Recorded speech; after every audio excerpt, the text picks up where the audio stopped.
എല്ലാവർക്കും നമസ്കാരം. ഇന്ന് നമുക്ക് നല്ല ടേസ്റ്റി ആയിട്ടുള്ള ബദാം മിൽക്ക് ഉണ്ടാക്കുന്നത് എങ്ങനെയാണെന്ന് നോക്കാം. കുട്ടികളും മുതിർന്നവരും ഒരുപോലെ കുടിക്കാൻ ഇഷ്ടപ്പെടുന്ന ഒരു ഡ്രിങ്കാണ് ബദാം മിൽക്ക്. ബദാം മിൽക്ക് നല്ല ഈസിയും ടേസ്റ്റിയുമായിട്ട് ഉണ്ടാക്കുന്നത് എങ്ങനെയാണെന്ന് നമുക്ക് നോക്കാം. ബദാം മിൽക്ക് ഉണ്ടാക്കുന്ന അതേ കൂട്ട് വെച്ച് തന്നെ നമുക്ക് ഐസും ഉണ്ടാക്കിയെടുക്കാം. ഇനി നമുക്ക് ഇത് ഉണ്ടാക്കുന്നത് എങ്ങനെയാണെന്ന് നോക്കാം. ഈ ചാനൽ ഇതുവരെ സബ്സ്ക്രൈബ് ചെയ്തിട്ടില്ലെങ്കിൽ സബ്സ്ക്രൈബ് ചെയ്ത് റൈറ്റ് സൈഡിലായിട്ട് വരുന്ന ബെല്ലൈക്കണും ആക്റ്റീവാക്കി ഓൾ എന്ന ഓപ്ഷനും ക്ലിക്ക് ചെയ്യുകയാണെങ്കിൽ ഞാനിടുന്ന ഓരോ വീഡിയോയുടെയും നോട്ടിഫിക്കേഷൻ നിങ്ങൾക്ക് അപ്പോൾ കിട്ടുന്നതായിരിക്കും. ബദാം മിൽക്ക് ഉണ്ടാക്കുന്നതിന് വേണ്ടി കുറച്ച് ബദാം ഇവിടെ എടുത്തിട്ടുണ്ട്. 15 മുതൽ 25 വരെ ബദാം നമുക്കിതിന് വേണ്ടിയിട്ട് എടുക്കാം. ഓരോരുത്തരുടെയും ഇഷ്ടത്തിനനുസരിച്ച് ഇതിൻ്റെ അളവ് മാറ്റാം. ഈ ബദാം ഒരു രാത്രി മുഴുവൻ കുതിരാൻ വേണ്ടി വയ്ക്കുന്നുണ്ട്. പെട്ടെന്ന് ഇതുപോലെ ബദാം മിൽക്ക് ഉണ്ടാക്കണമെന്നുണ്ടെങ്കിൽ ഒരു 10 മിനിറ്റ് ഇത് വെള്ളത്തിലൊന്ന് തിളപ്പിച്ചെടുത്തിട്ടുണ്ടെങ്കിൽ ഇതിൻ്റെ തൊലിയൊക്കെ പെട്ടെന്നങ്ങ് മാറിക്കിട്ടും. ഒരു രാത്രി മുഴുവൻ ഇതുപോലെ കുതിരാൻ വേണ്ടി വയ്ക്കുകയാണെങ്കിൽ നമുക്കിതിൻ്റെ തൊലിയൊക്കെ കൈകൊണ്ട് ഇതുപോലെ മാറ്റിയെടുക്കാം. വളരെ പെട്ടെന്ന് അരഞ്ഞും കിട്ടും. കൈ ഉപയോഗിച്ചിട്ടോ കത്തി ഉപയോഗിച്ചിട്ടോ നമുക്ക് ഇതിൻ്റെ തൊലി നീക്കിക്കളയാം.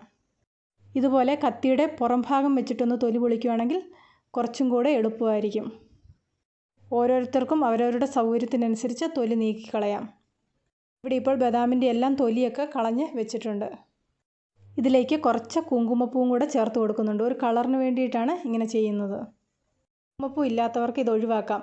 ഉണ്ടാക്കി വരുമ്പോൾ ഒരു വെളുത്ത കളറായിരിക്കുന്നേ ഉള്ളൂ. ഇവിടെ നേരത്തെ തന്നെ തിളപ്പിച്ച് കുറച്ച് വറ്റിച്ച പാലാണ് എടുക്കുന്നത്. തിളപ്പിക്കാത്ത പാലാണ് എടുക്കുന്നതെങ്കിൽ കുറച്ച് വറ്റിച്ചെടുക്കുന്നതാണ് ഇതിൻ്റെ ഒരു ടേസ്റ്റ്. ബദാം മിക്സിയുടെ ചെറിയ ജാറിൽ കുറച്ച് പാലും കൂടെ ഒഴിച്ച് നന്നായിട്ടൊന്ന് അരച്ചെടുക്കാം. ഇതുപോലെ കുങ്കുമപ്പൂ ഇട്ടൊന്ന് അരച്ചെടുക്കുകയാണെങ്കിൽ ബദാമിന് ഈ ഒരു കളർ കിട്ടും. അടുപ്പത്തൊരു പാത്രം വെച്ചിട്ടുണ്ട്. ഇതിലേക്ക് 3 കപ്പ് പാല് അളന്നൊഴിച്ച് കൊടുക്കുന്നുണ്ട്. ഇതിലേക്ക് ഓരോരുത്തരുടെയും ഇഷ്ടത്തിനനുസരിച്ചുള്ള മധുരം ചേർത്ത് കൊടുക്കാം. ഇതിനി ഒന്ന് നന്നായിട്ട് ഇളക്കി കൊടുക്കാം. ഇതൊന്നുകൂടി ഒന്ന് കുറുക്കിയെടുക്കുന്നുണ്ട്. അരച്ചെടുത്ത ബദാം ഇനി പാലിലേക്ക് ചേർത്ത് കൊടുക്കാം.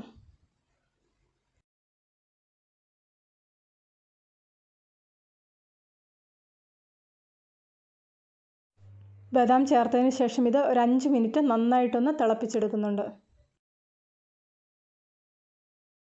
ഇങ്ങനെ തിളപ്പിച്ചെടുക്കുമ്പോൾ കുറച്ചും കൂടി ഇതൊന്ന് കുറുകി കിട്ടും. ബദാം മിൽക്ക് പലരും പല രീതിയിലാണ് ഉണ്ടാക്കിയെടുക്കുന്നത്. ഏറ്റവും ടേസ്റ്റി ആയിട്ടുള്ള ബദാം മിൽക്കിൻ്റെ റെസിപ്പിയാണ് ഇത്. തീരെ മെലിഞ്ഞും ക്ഷീണിച്ചുമൊക്കെ ഇരിക്കുന്ന കുട്ടികൾക്ക് ബദാം ഇതുപോലെ ഒരു രാത്രി മുഴുവൻ വെള്ളത്തിലിട്ടതിന് ശേഷം കൊടുക്കുകയാണെങ്കിൽ വളരെ നല്ലതാണ്. അല്ലെങ്കിൽ ഇതുപോലെ ബദാം മിൽക്ക് ഉണ്ടാക്കി കൊടുത്താലും മതി. ഇന്നത്തെ ഈ ബദാം മിൽക്ക് എല്ലാവർക്കും ഇഷ്ടപ്പെട്ടെന്ന് വിശ്വസിക്കുന്നു. ഇഷ്ടപ്പെട്ടെങ്കിൽ ലൈക്ക് ചെയ്യാനും ഷെയർ ചെയ്യാനും അഭിപ്രായങ്ങൾ അറിയിക്കാനും മറക്കണ്ട.